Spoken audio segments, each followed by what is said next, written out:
Hi everyone. Today we are discuss about to be the Emperor Ashoka. आज जो हम लोग पॉइंट डिस्कस करने के लिए जा रहे हैं, ये हम लोग का जो है ना वो मतलब Emperor अशोका के बारे में आज हम लोग डिस्कस करेंगे. And who was ruled from the 273 to the 232 BC. जिन्होंने क्या किया था, एक तरह से रूल किया था 273 से लेकर के 232 BCE तक. Okay. Now कहते कि he was ascended the throne in the 273 BC. कहते इन्होंने राजगद्दी जब संभाला था ना तो 273 BC में आकर के ना he was one of the greatest Indian rulers.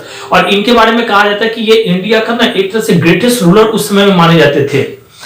He extended, अगर हम लोग इनकी एम्पायर की बात करते हैं या इनकी बाउंड्रीज की बात करते हैं तो he extended the boundaries of the empire and the governed it well. ये अपने एम्पायर के बाउंड्रीज को बहुत दूर तक इन्होंने एक्सटेंड किया था.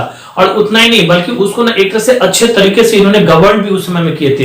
And the rock and the pillar addicts की अगर हम लोग बात करें तो speed over large part of the India, कहते हैं कि ये ना एक तरह से सब जगह लार्ज पार्ट ऑफ इंडिया में इनका जो था वो एक तरह से बना हुआ था. And provided a wealth of the information about to be the Ashoka's reign. और उस समय में अशोका के राइन के बारे में ना आपको बहुत सारी की सारी जो नोटिफिकेशन है, सूचना वगैरह जो है ना, कैसे वो रूल करते थे, क्या करते थे, कैसे गवर्न करते थे, तो वो सारा का सारा चीज ना उस रॉक्स में और आपका एक तरह से पिलर एडिक्ट्स वगैरह जो दिया गया ना उसमें आपको ये सब सारा का सारा चीज मिल सकता है. नो एक इसके बाद में जो हम लोग अभी अब नेक्स्ट पॉइंट जो डिस्कस करने के लिए जा रहे हैं that is the Kalinga war. कौन सा वॉर था ये? इसको हम लोग ना कलिंगा वॉर कहते हैं. यही एक वो कलिंगा वॉर था जिसमें क्या होता है कि अशोका का जो था ना वो लाइफ एक तरह से क्या होता है चेंज हो जाता है. क्या होता है इनके बाद से ही अशोका का जो लाइफ था ना वो एक तरह से चेंज हो जाता है. ये था क्या कलिंगा वॉर, इसके बारे में भी हम लोग डिस्कस करते हैं. कि कहते हैं कि ड्यूरिंग द अशोकास राइन, जिस समय में अशोका का शासन एक तरह से चल रहा था तो only Kalinga was the kingdom which was not under the Mauryan empire. कहते हैं कि उस समय में सिर्फ कलिंगा ही एक ऐसा जगह था जो कि मौर्यंस के कंट्रोल में नहीं था. No, Kalinga was strategically to be the important as it to be the control, to be the land and the sea routes to be the south. कहते हैं कि ये एक ऐसा जगह था कलिंगा जहां से कहा जाता है कि स्ट्रेटेजिकली अगर हम लोग बात करते हैं ना तो ये कंट्रोल किया जा सकता था लैंड के तरफ से भी, और जो सी रूट्स हुआ करता था उस समय में साउथ इंडिया में या फिर वहां से साउथ ईस्ट एशिया की तरफ जाने में यही एक ऐसा वे था, रास्ता था जहां से कि कोई भी वहां पर पहुंच सकता था. इन 261 BC, अगर हम 261 BC की बात करते हैं ना तो Ashoka attack the Kalinga and conqueror. कहते हैं कि इसके बाद में इन्होंने क्या किया तो कलिंगा के ऊपर में 261 BC में एक तरह से अटैक किए और अटैक करने के बाद में कलिंगा को इन्होंने क्या किया अपने कब्जे में किया. आफ्टर फियर्स बैटल, लड़ाई जो थी ना बहुत ही खतरनाक बहुत ही भयानक हुआ था उस समय में. इसमें अगर हम लोग देखें तो लड़ाई के बारे में कहा जाता कि उस समय में लड़ाई का मैदान जो था ना वो सब जगह सोल्जर से ही, मतलब किसी का हाथ कटा हुआ, किसी का पैर कटा हुआ, किसी का गर्दन कटा हुआ, सभी करा रहे थे एकदम से. ऐसे खतरनाक लड़ाई हुई थी. और खास करके हम लोग देखें ना तो उस समय में वही सीन देख करके अशोका का जो हार्ट था ना वो एकदम से चेंज हो जाता है. And it was that means the Kalinga war was a turning point in the life of the Ashoka. कहते हैं कि वहां पर में यही वो कलिंगा का वॉर था जिस समय में एक तरह से किंग अशोका जो था ना उनके लाइफ में एक तरह से टर्निंग पॉइंट आ जाती है.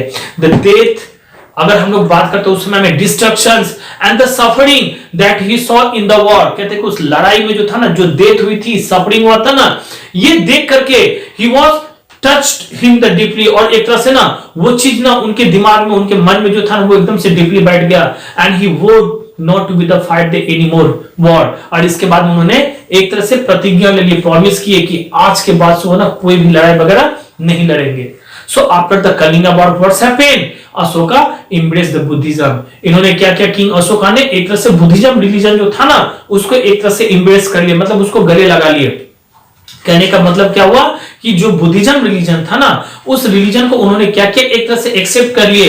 And he devoted to be the himself, और वो पूरा का पूरा अपने आप को डिवोट कर चुके थे to the well being of his people. मतलब जितने इनके सारे पीपल थे ना, जनता सब थे ना, उनके लिए ये एक तरह से काम करने लगे. मतलब उनके प्रति जो था ना वो डिवोट हो चुके थे और उनके लिए अच्छे कामों के प्रति वो अपना सारा का सारा जीवन लगा दिए.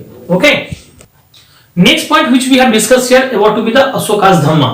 अब हम लोग आते हैं ना जो अगला पॉइंट हम लोगों के पास में है ये है आपका अशोका धम्मा के बारे में. Basically if we have talk about to be the dhamma तो it is a Prakrit word. अगर हम लोग ना धम्मा की बात करते हैं तो ये आपका एक प्राकृत वर्ड है फॉर द संस्कृत इसको अगर हम लोग संस्कृत टर्म में लेके जाए तो इट मीन्स द धर्मा। कहते हैं ना कि संस्कृत टर्म में अगर लेके जाते हैं तो धम्मा को एक तरह से धर्मा कहा गया था, which means रिलीजियस ड्यूटी। ये जो हम लोगों ने धर्मा पढ़ा ना, तो इस धर्मा के बारे में कहा जाता है रिलीजियस ड्यूटी क्या होना चाहिए, नहीं होना चाहिए। Now Ashoka gave up to be the policy of the conquest through the war. पहले अशोका का क्या था, एक तरह से कॉन्क्वेस्ट था दिग्विजय का, मतलब कॉन्क्वेस्ट थ्रू द वॉर। अगर लड़ाई करके किसी भी चीज को कॉन्क्वेस्ट करना, उनका नाम दिया गया था दिग्विजय। क्या बोला गया था इनको, दिग्विजय। लेकिन बाद में यही पॉलिसी चेंज हो जाती है इनकी और begin to be the follow the policy of the conquest through the dharma. और बाद में ना यही पॉलिसी चेंज होकर के ना ये आपका बन जाता है कॉन्क्वेस्ट थ्रू द धर्मा। और कॉन्क्वेस्ट थ्रू द धर्मा का मतलब आपका धम्मा विजय कहा गया था। तो ये पॉइंट हम लोग को भी याद रखना होगा, spreading dhamma because the Ashoka's goal in the life. कहते हैं कि ये जो एक तरह से धम्मा था ना, वो एक तरह से स्पीड होने लगे, इसके पीछे कारण क्या था, तो अशोका's का मेन गोल हो चुका था अपने लाइफ का कि हम इस चीज को और आगे बढ़ाएं। इसके बाद में बात आती है प्रिंसिपल ऑफ द धम्मा का। तो प्रिंसिपल ऑफ धम्मा के बारे में अगर हम लोग जानते हैं ना, तो दिया गया कि the edicts of the Ashokas, जो अशोका का एडिक्ट्स लिखा गया था, tell us about to be his ideas of the dharma. कहते हैं कि इसमें ना, इसमें इनका क्या क्या आइडियाज वगैरह था धम्मा के बारे में, वो सारा का सारा चीज उसमें आपको दिया गया है। कहते हैं कि it was a code of the conduct, ये एक तरह से ना कोड ऑफ कंडक्ट बना था, एंड द मॉरल वैल्यूज भी थे इसके, inspired by the teachings of the Buddha, जिसमें ना वो एक तरह से बुद्धा के टीचिंग से क्या हुए थे, तो इंस्पायर्ड हुए थे और बहुत सारी बातें इन्होंने लिखा था। एंड थ्रू हिज धम्मा, कहते हैं कि इसी धम्मा के कारण, मतलब थ्रू ना ये Ashoka wanted to be the एक तरह से कह सकते हैं कि हम लोग की मतलब instil a speed of the tolerances, मतलब क्या वो बढ़ाना चाहते थे इस चीज को, टॉलरेंसेस को, को एग्जिस्टेंस को। इतना ही नहीं, नॉन वायलेंस और the respect for the elders in the people, और इतना नहीं बल्कि एक तरह से नॉन वायलेंस को लेकर के और जो भी पीपल हुआ करते थे इनके अंदर में एक तरह से रिस्पेक्ट को, ये सारा का सारा चीज लेके जाना इनका मेन मकसद था। He asks is a subject to, इन्होंने क्या क्या कहा था उसमें, अगर हम लोग प्रिंसिपल ऑफ द धम्मा की बात करते हैं तो सबसे पहला पॉइंट आपको दिया गया है कि स्पीक द ट्रूथ। इसमें जो लिखा गया था प्रिंसिपल जो था उसमें धम्मा का लिखा गया था, इसमें फर्स्ट पॉइंट था आपका स्पीक द ट्रूथ, मतलब क्या होता है, सच बोलो। सेकेंड पॉइंट जो था आपका रिस्पेक्ट द अदर रिलीजन्स, मतलब जितने भी अदर रिलीजन्स वगैरह है ना, उस रिलीजन को क्या करोगे आप, तो रिस्पेक्ट करोगे। ओके, नेक्स्ट पॉइंट जो इसमें दिया गया आपका कि follow the path of the अहिंसा। अहिंसा मींस नॉन वायलेंस, जिसको हमने कहा था, हम लोगों ने पढ़ा था कि आप फॉलो करिए वो पाथ अहिंसा के बारे में, नॉन वायलेंस के बारे में, and the non injury to be the all living creatures. और जितने सारे ऑल लिविंग क्रीचर्स है ना, इनके लिए भी एक तरह से नॉन इंजरी, हम लोग करते हैं ना, मार देते हैं, काट देते हैं, ये सब सारा का सारा चीज उन्होंने क्या कहा था, उसमें लिखा था ये सब चीज को बंद होना चाहिए। नौ, इसके बाद में बोला कि be charitable to the poor, जो गरीब व्यक्ति होते हैं ना उनके लिए आप चैरिटेबल बनिए, उनको दान दीजिए। And be kind to be the all including servant and the slave, आप सबों के लिए काइंड बनिए, दयालु बनिए, यहां तक कि आप अपने सर्वेंटों के लिए भी और अपने स्लैब्स के लिए भी, दाग्स वगैरह जो होते हैं ना उनके लिए भी। Respect and obey the elders, अपने से जो बड़े हैं ना उनको रिस्पेक्ट करिए और उनका ओबे करिए, उनकी बातें सुनिए, मानिए, सम्मान दीजिए। लाइव टुगेदर पीसफुली, और इतना ही नहीं बल्कि एक साथ में आप क्या करोगे वहां पर में पीसफुली रहोगे। तो ये सारे के सारे पॉइंट्स वगैरह जो था ना आपका, ये एक तरह से किंग अशोका के द्वारा जो था वो धम्मा, जब हम लोग मतलब पॉइंट जो पढ़ते चले आ रहे हैं उसमें ये सारा का सारा क्वालिटीज वगैरह दिए गए थे। अब हम लोग आते हैं वेलफेयर मेजर्स में कि उन्होंने आखिर क्या क्या अच्छा सा काम किया था। तो Ashoka was deeply the concern about the welfare of his people. कहते हैं कि वॉर के बाद में लड़ाई जब छोड़ दिए ना, और जब उनका धम्मा विजय एक तरह से आगे बढ़ने लगा था ना, अशोका धम्मा जब आगे बढ़ने लगा था ना, तो सबसे पहले इनका जो था ना वो डीपली कंसर्न था वो अपने पीपल के बारे में कि वो उनके लिए अच्छा से अच्छा काम करे।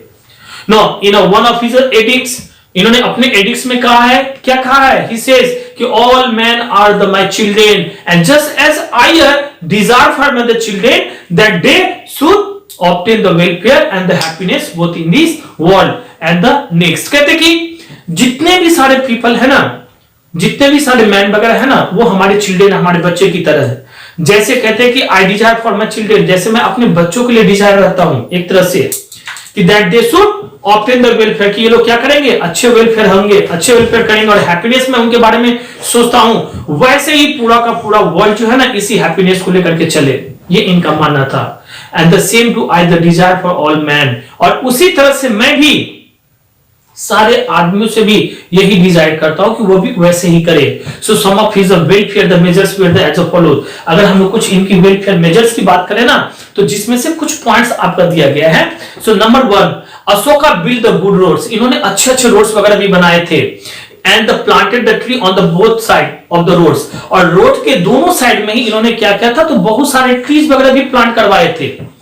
और he constructed the rest houses for the travelers। कहते हैं कि उस समय में ना बहुत सारे ट्रैवलर्स एक जगह से दूसरी जगह जाया करते थे बिजनेस के पर्पज से। तो इन्होंने क्या किया था, उन लोगों को रहने के लिए ना एक तरह से रेस्ट हाउसेस वगैरह भी बनाया था।